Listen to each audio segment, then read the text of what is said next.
निखिल भारत डाक एवं रेल डाक सेवा राज्य पेंशनर्स संघर पंचम द्विवार्षिक सम्मेलन अनुष्ठित।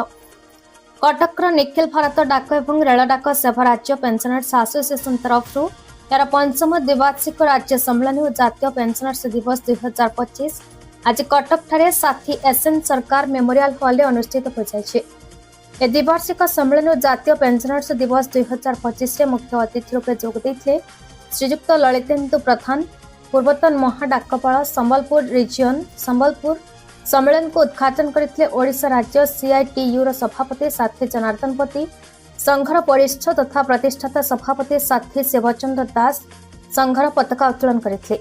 श्री दास एवं श्री केपी रथ एही सम्मेलन में अध्यक्षता करते। केंद्रीय श्रमिक संगठन एवं स्वाधीन फेडरेशन बहु नेता योगदान करते। राज्य साधारण संपादक श्री रवीन्द्रनाथ धल द्विवार्षिक विवरणी सह जातीय पेंशनर्स दिवस उपर गृह आलोकपात करते। आज खोला अधिवेशन में एक आलोचना चक्र आयोजन करा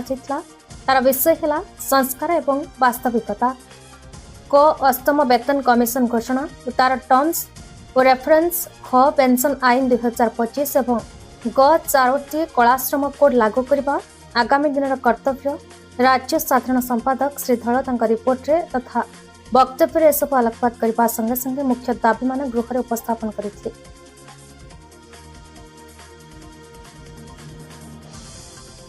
रवीन्द्रनाथ धल all India postal RMS pension association Odisha राज्य शाखार राज्य संपादक। आज आम पंचम द्विवार्षिक सम्मेलन हो 10 वर्ष पेंशन एसोसिएशन आज पूर्ण है। यही परिस्थिति आम उपर पेंशन मान जो आटाक आसी संगे लेबर कोड आसी से परिप्रेक्षी में आम गोटे सेमिनार आयोजन करूँ। से सेमिनार है रिफॉर्म्स एंड रियलिटीज एवं संस्कार और वास्तविकता भीतर डिफरेन्स कौन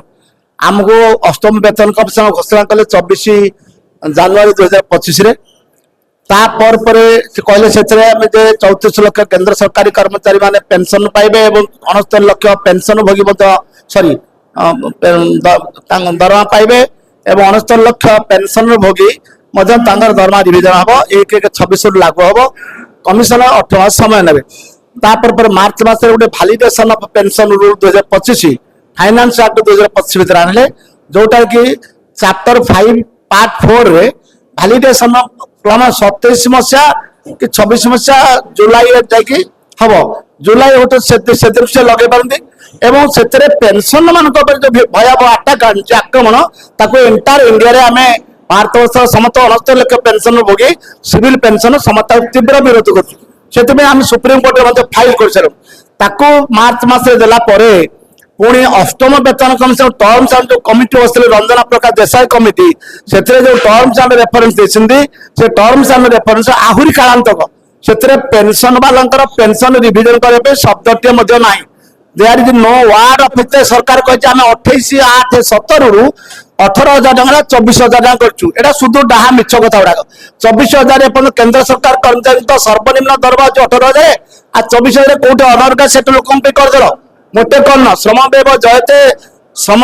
जयते सबका साथ सबका विकास सुंदर सुंदर भाषा गुड़े करके लेबर कॉल कर भारत वर्षर लेबर आईन 60 वर्ष 3,000 टका पेंशन देवे 3,000 टका पेंशन स्वामी स्त्री।